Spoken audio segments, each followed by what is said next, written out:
Hi, I'm Christine Herman of Herman's Quality Meat Shop in Newark, Delaware. Welcome to my YouTube channel. In this video, we are going to be talking about tri-tip. Are you ready?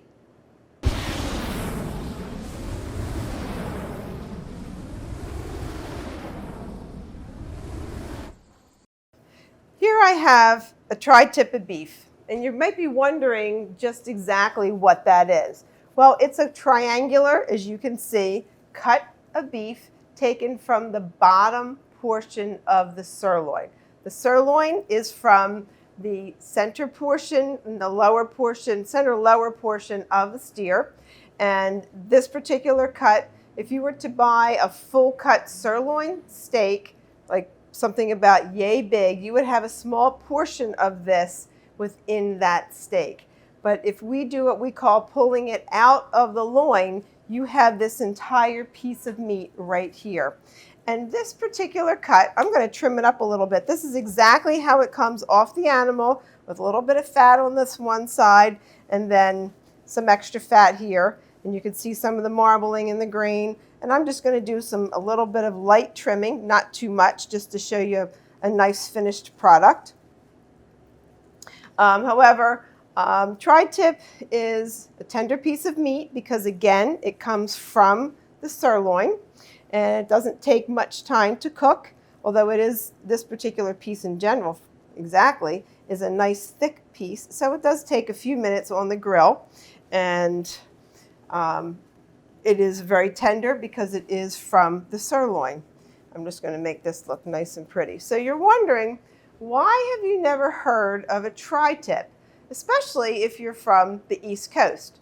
Well, it is actually a very popular cut of meat in South America as well as the West Coast. And it's interesting because I had never heard of it until I had some customers come in to my store from the West Coast, and they'll say, I'm from California, I'm from the West Coast, and we have what's called a tri-tip. Do you have that? Can you get it? And I said, you know what? I get the whole animal. I'm going to find out. So I contacted my supplier, and we did some research, and we figured out, of course we have it. We can get it because we get the whole animal. And you can see that little pink spot. That's a gland I'm going to take out of there. Little spot I don't want. And then we learned something new based upon our customers and their request. And it is a very tender, as I said, piece of meat. Let me just take this off. But it is, like I said, popular in or on the West Coast in particular. And it has managed to migrate itself into other parts of the country. And it is excellent with a light rub or a little bit of marinade if you want. It doesn't need much because it is from the sirloin. Again, because it's from the sirloin, which is the portion of the animal that isn't a very hard-used muscle, it's tender by itself.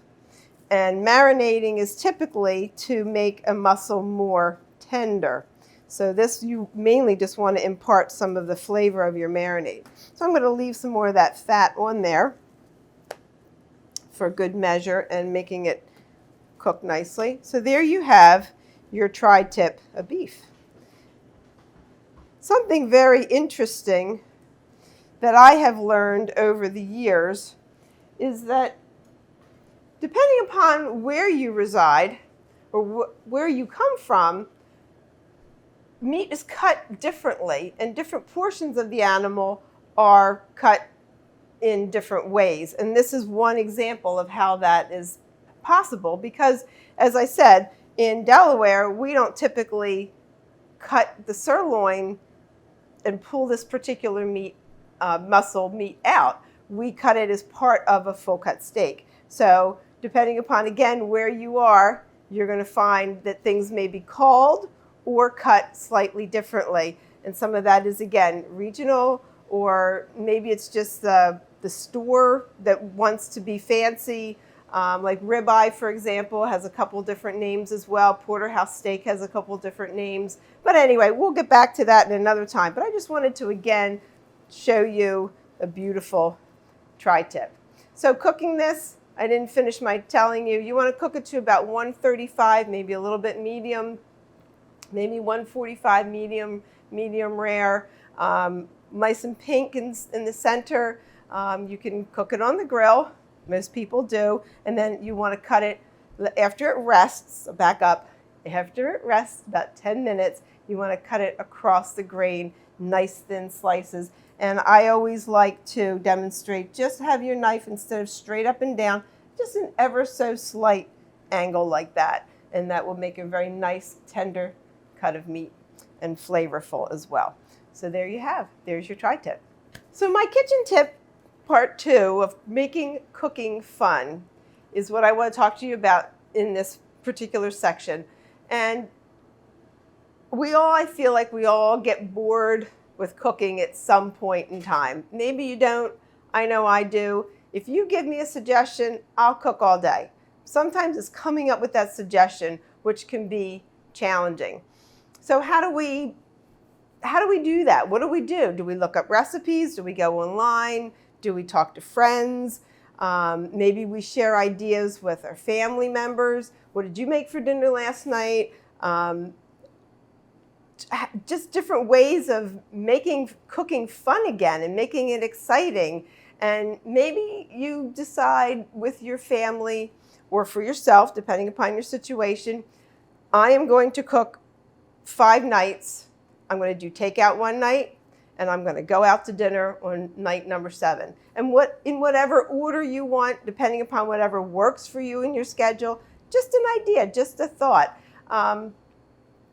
just to kind of change it up, just to give you a break in the routine. Another idea is maybe you come up with a theme for a week or a theme for a month, however you want to do it, whether it's a nationality theme or pasta theme or a Mexican theme or I don't know, you name it, you decide. Maybe you choose a protein and you say, okay, this week I'm going to cook 3 recipes with chicken, and then 2 nights I'm going to have leftovers. And you buy chicken breasts and chicken legs or thighs, and you create a couple recipes just with chicken for 1 week.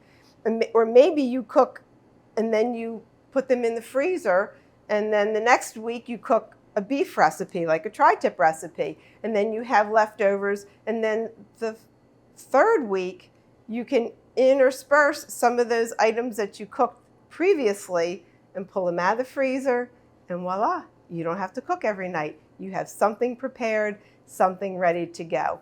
So just a couple of ideas to kind of help you think about changing it up a little bit, making it fun, maybe playing some music. Always consider having your Herman's YouTube videos playing in the background so that you can just learn a little bit while you're going along and just being part of our Herman family. So I hope that tip was helpful and making cooking fun. Thanks so much. Tri-tip of beef, something different. Give it a try sometime and see what you think. Ask your local butcher or come into our store because we can get it. We have it available, and it ranges from 1.5 pounds to 2.5 pounds. It's an awesome cut of meat. Highly suggest you give it a try sometime. I hope you will, and I hope you will become part of the Herman family by liking our page, subscribing to our channel so that we can continue to bring you these fun videos. And stay tuned and feel free to comment as well. Thank you so much. God bless you.